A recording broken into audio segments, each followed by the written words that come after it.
புதுசா 2 ஸ்டூடண்ட்ஸ் வராங்க. தீபன், ரதின்னு சொல்றாங்க. விஜயா பூஜையோட புது கிளாஸ் ஆரம்பிக்கிறாங்க. குரு வணக்கம் கத்துத் தராங்க. கிளாஸ் ஸ்டார்ட் ஆகுது. அந்த 2 பேரும் ஒருத்தர் ஒருத்தர் பாத்துக்கிறாங்க. 15 மினிட்ஸ் பிரேக் விடுறாங்க. தீபன், ரதி 2 பேரும் இங்க ஃப்ரீ ஆஃபர் போட்டிருக்காங்க.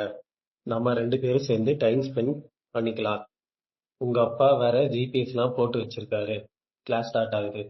தீபன், நாங்க உங்களை எப்படி கூப்பிடணும்? பார்வதி, மாஸ்டர்னு கூப்பிடணும். தீபன், நீங்க ரொம்ப நல்லா சொல்லி தரீங்க. விஜயா, பாதியில போகக்கூடாது, கடைசி வரைக்கும் இருந்து கத்துக்கணும். தீபன், இங்கதான் இருப்போம் மாஸ்டர். விஜயா கிளாஸ் ஸ்டார்ட் பண்றாங்க. அந்த 2 பேரும் லவ்ஸ் பண்றாங்க. ரவி ஸ்ருதி கிட்ட, நாம ரெஸ்டாரண்ட் போலாமா? ஸ்ருதி, ஃபர்ஸ்ட் ஷாப்பிங், தியேட்டர், லாஸ்டா டின்னர் போலாம். முத்து, மீனா அல்ல. மீனா, சாமியே வேணாம் சொல்லிருச்சு. முத்து, முதல்ல வீட்டுல கேட்போம். தீபன் விஜயாவை வீட்டுல வந்து விடுறான். தீபன் வீட்டு வரைக்கும் வந்து பேக வைக்கிறான். எல்லாரும் பாக்குறாங்க. அண்ணாமலை, திடீர்னு ஆள் வந்து சேர்ந்திருக்காங்களா? விஜயா, எனக்குன்னு ஒரு அடையாளம் இருக்கு, நான் இனிமே மாஸ்டர். முத்து, டீ போடுறவங்க, கராத்தே கத்து தரவங்க எல்லாரும் மாஸ்டர் தான்.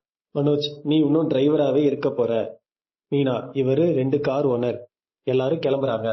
முத்து எல்லாரையும் கூப்பிடுறாரு. மீனா, நாங்க கிறிஷ் வீட்டுக்கு போயிருந்தோம். ரோகிணி வராங்க. ஸ்டெப்ஸ்ல இருந்து எல்லாத்தையும் கேக்குறாங்க. முத்து, அந்த பையனுக்கு அம்மா இருக்காங்க. விஜயா, இத்தனை நாளா அம்மா இல்லைன்னு சொல்லி இருக்காங்க அந்த பாட்டி. முத்து, துபாய் அத்தை தான் அவனோட அம்மா. அண்ணாமலை, என்ன அநியாயமா இருக்கு? பெத்த புள்ள கிட்ட நான் தான் அம்மான்னு சொல்லாமல இருக்காங்களே. முத்து, நம்ம வீட்டுல கூட நடந்துச்சேப்பா. மனோஜ், அப்ப அந்த பொண்ணு குழந்தைய பத்தி யார்கிட்டயும் சொல்லலையா? அந்த பொண்ணு பெரிய ஃப்ராடா இருக்கும் போல. எவனையாவது ஏமாத்தி கல்யாணம் கூட பண்ணி இருப்பாளே. எந்த கிணைய ஏமாற போறான்னு தெரியல. இதோட எபிசோட் இங்க முடியுதுங்க.